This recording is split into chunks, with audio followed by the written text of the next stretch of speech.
Beloved people of God, I bless you and greet you in the name of Jesus. In the previous part, we have seen that we are an asset in the sight of God, the asset which cannot be tagged with any price, isn't it? Right. So, Father God has purchased us with the price which is blood of Jesus as a ransom, as a price for our soul from the hands of devil, isn't it? So anything or anyone who has got purchased by any person, it is a slave to that person who is purchased, right? And the slave doesn't have any willpower. He cannot or she cannot exercise the willpower, cannot say I will not do this, I will not do that, right? And even the material whatever you buy also, it is purchased for a purpose. It cannot say I will not do that purpose, right? For example, for instance, you have purchased a refrigerator and you have taken to home. That refrigerator must do the function of refrigeration and provide cooling to you, right? And if it says no, I will not give, or if it is not giving, what will you do? Immediately you call up the after sale support and get it fixed, isn't it? So that is expected result of the refrigeration, right? So similar way, I hope you would have understood by this time what I'm trying to say, what I'm coming to say, right?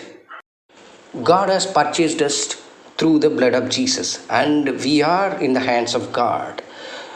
So I said the thing or the person who's been purchased is a slave.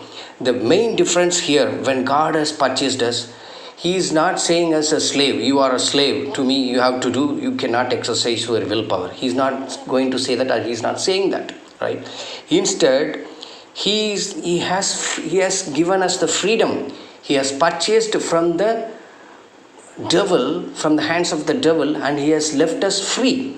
So this is how our God operates. So we are not slave anymore, but we are expected to come and dedicate ourselves like a slave. You have to go and talk to God and say, Lord, I am your slave. But the difference is, we are not slave which the one which cannot or who cannot exercise the willpower. We are slaves by love. We are coming to God on our own and saying, Lord, I am your slave by the love. I am dedicating myself by love. Out of love, you have to do this. So anyone, God has purchased us for a purpose. So he is not just purchased out of some lightness, or he liked it, I just purchased. Anyone who is purchasing in this world anything, right? They like it or they want it, they purchase it, isn't it? But God, nobody's purchasing anything out of love. You're getting my point, right? So nobody's purchasing anything out of love. They like it or they want it, they purchase it, that's it. But only our God, Father God, has purchased us out of love.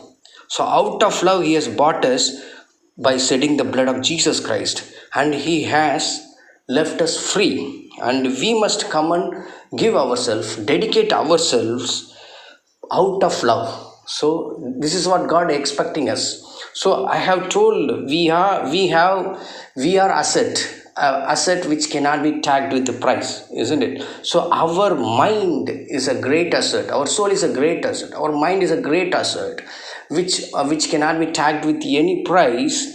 We must use this mind to think about only word of God, are in line with the word of God. This mind must be used only to think about word of God, are in line, think in line with the word of God. We should not allow any other thoughts. We must dedicate this mind to God to use only in this way, right?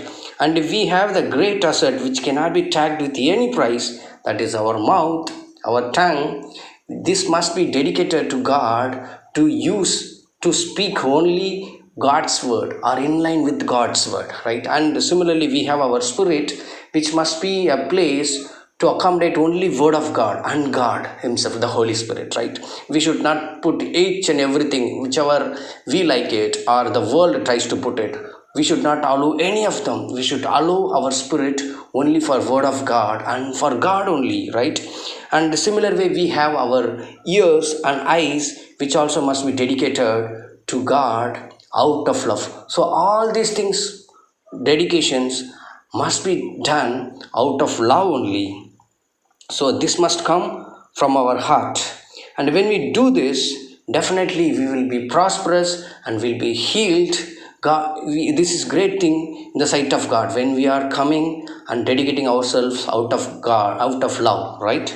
So definitely God will fulfill your purpose and His will in your life when we are doing this.